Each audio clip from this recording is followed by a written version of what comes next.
अस्सलाम वालेकुम। उम्मीद है अवां सब खैरियत सां हूंदो, ख़ुशि हूंदो। संगत मां आहियां अवांजो पंहिंजो सजाद मखणी। जीअं त टिकटॉक बंदि थी वियो आहे ऐं संगत जेकी असां टिकटॉकरनि जे बारे में चई रही हुई, टिकटॉकर मरी विया, टिकटॉकर बेहोश थी विया, टिकटॉकर हाणे साईं होश में न हूंदा।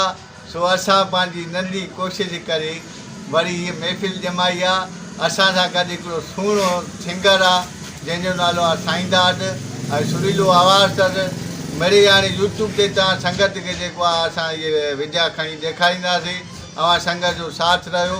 जिन जिन दोस्तनि असांखे टिकटॉक ते सपोर्ट कई उन संगत जी वॾी महिरबानी आहे ऐं उन संगत खे इहा गुज़ारिश कबी त यूट्यूब ते बि सपोर्ट कयो ऐं तव्हांखे जीअं असांजा विडिया ॾिसण जे लाइ मौक़ो मिलनि।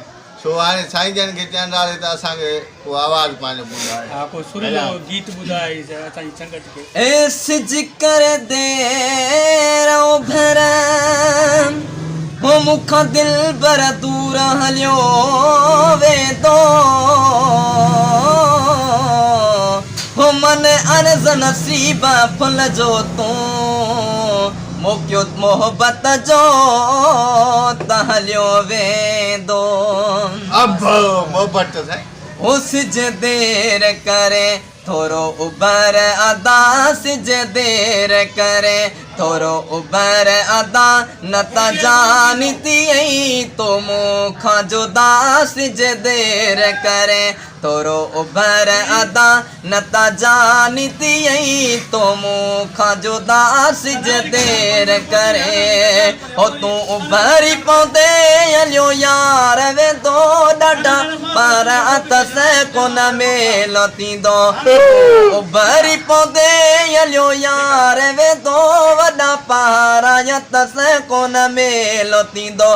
बंद कोटन में क़ैद यार हूंदो, बंद कोटन में क़ैद यार हूंदो, वरी गैर असांखे न मिलण ॾींदा। सिज देर करे थोरो उबर अदा, न त जानती तो मुखां जुदा। सिज देर करे सिकनाए लती यार मुंहिंजी अञा सिकलायण ॾे मतां मरी न वञा। सिकनाए लती यार मुंहिंजी अञा सिकलायण ॾे मतां मरी न वञा। ॾाढा प्यासा आहिनि मुंहिंजा नेण उञा, ॾाढा प्यासा आहिनि मुंहिंजा नेण उञा। मञ तोखे कयां थोरो ई सदा। सिज देर करे थोरो उबर अदा, न त जानती तो मुखां जुदा। सिज देर करे हो नदी मशामित आहे कई, मञ अर्ज़ कयां थोरो ई रोई।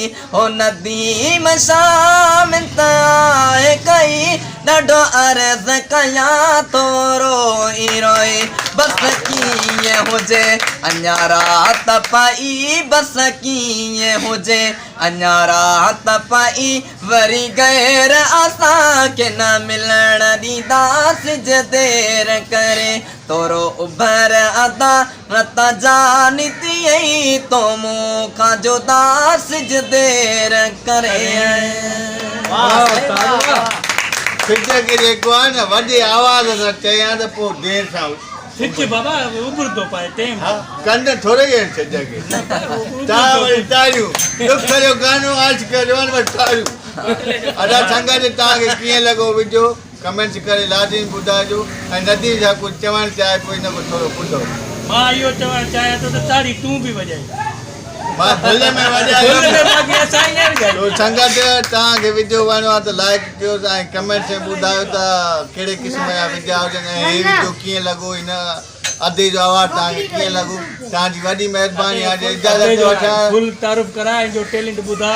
हे वीचारे जो केॾो टैलेंट आहे, इहो छो पहुते आहे। हीअ ग़रीब आहे, असां बि ग़रीब आहियूं, असां वांगुरु हे बि ग़रीब आहे वीचारो। हिन जो आवाज़ वॾो आहे, गुरबत जे हिसाब सां वीचारो मथे नथो अची सघे, उहो हिन सां तामन नथो करे। हुनजे करे असां नंढी कोशिशि करे अधे सां जेको आहे तामन कयूं था। तव्हांखे आवाज़ु सुठो लॻो आहे त असांखे ज़रूरु ॿुधाईंदा ऐं तव्हांजी वॾी महिरबानी जो असांजे जो ॾिठो ख़ुदा हाफ़िज़ अलाह सां ख़ुशि रखंदो थैंक यू